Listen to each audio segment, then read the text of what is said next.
processes that cause the different types of winter precipitation now on Weather Buff.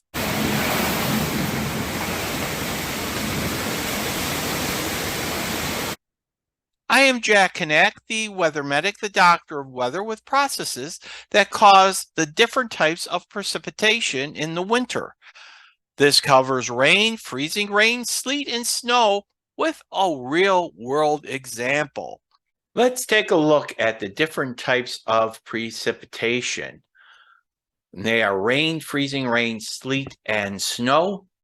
And we're going to take a look at, on the left-hand side, where it's rain, that's toward the south, where the Pennsylvania state line is.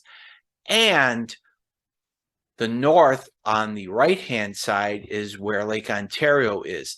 But precipitation is dependent on where your location is and how deep the cold air is and how much warm air you have also. So when you're looking toward the north, toward Lake Ontario, you have snow falling from the clouds, and it's cold throughout the entire layer, all the way to the surface.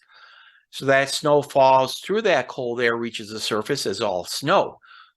Well, when you have warm air advecting, that means it's coming in to your area. You've got this warm nose of warm air, because warm air is actually lighter and it rises. Think of when you're building a campfire and they put your hand over the fire, on top of the fire, the heat is rising, where the cold air, if you open up your door or refrigerator, the cold air sinks and hits your feet because cold air is denser and it sinks. So the warm air is riding above that layer of cold air. So at cloud level, it's still snow, but and sleet, it gets to this area of warm air and it melts into rain. And then as it falls further toward the surface, it gets cold into cold air again, and it freezes and it forms little pellets of sleet. And then as you move further south, you have a much larger wedge of warm air, and you still have the snow at the cloud level. It's falling through the warm air, becoming rain. And because the cold air is so shallow at the surface, it doesn't get that chance to form into sleet, but it becomes rain all the way to the surface, where temperatures are below freezing, and it hits and it becomes freezing rain. Now toward Pennsylvania, you still have snow falling from the clouds, but you have warm air all the way to the surface.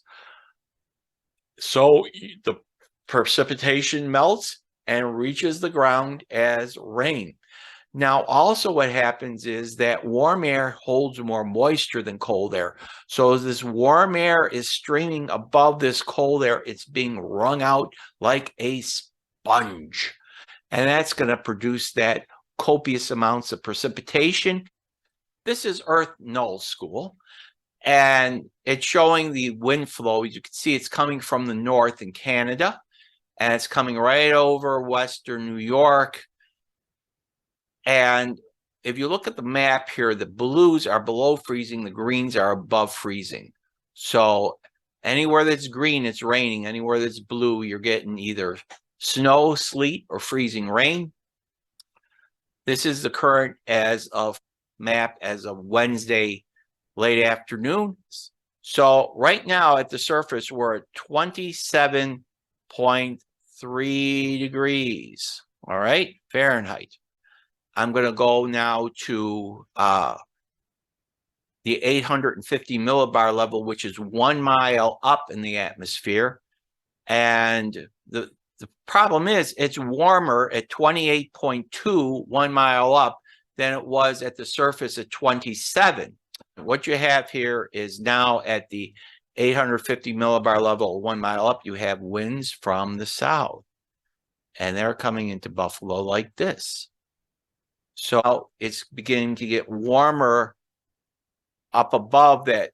That layer of warm air is starting to advect into the area, and that line, that air is going to move further north throughout the night, and that's going to cause our different types of precipitation. Well, it's midnight here in Western New York where the green circle is, and we're currently having sleet falling in the area.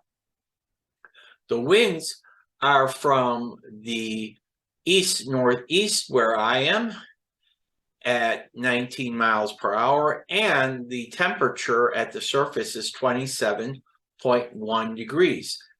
The airflow at 1 mile up, the air is coming from 190 degrees or almost due south, and the temperature is 32.1 degrees. So there's a southerly air coming this way from the south. So isn't that kind of interesting? And they're meeting. Where are they meeting? Cold air is meeting the warm air. Warm air is riding over the cold air, bringing itself out, and we have a little bit of a deeper layer of cold. So we're not having rain, but we're having sleet, 32.1 at 1 mile up. Well, it's midnight. I'm going to bed. After going to bed, I wake up. My power went off overnight. Woke up. This is the afternoon hours the next day.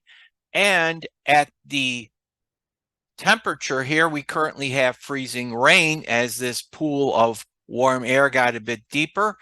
The temperature right here where the circle is 28.2, and the winds are coming from the east-northeast at 6 miles per hour. Now we're going to the 1 mile up temperature, and let's see what's happening there with the winds. Well, first of all, the temperature is 40.2 at 1 mile up. And the wind flow, of course, is coming from more of a southwesterly direction. However, that's 1 mile up, meeting with this flow from the east at the surface. And that's why we're having the freezing rain instead of the sleet. Because this layer of warm air is now much deeper, but not deep enough to reach the surface, so we're now getting freezing rain instead of rain. If you want to see more of these posts or would like to say thanks for this one, please consider becoming a supporter. To support the channel, go to patreon.com/WXMedic. This is Jack Knack, the Weather Medic, the Doctor of Weather.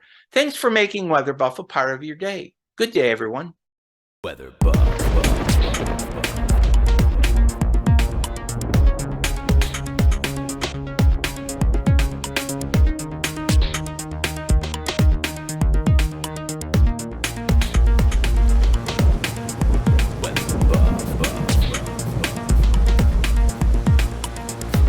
Your backyard.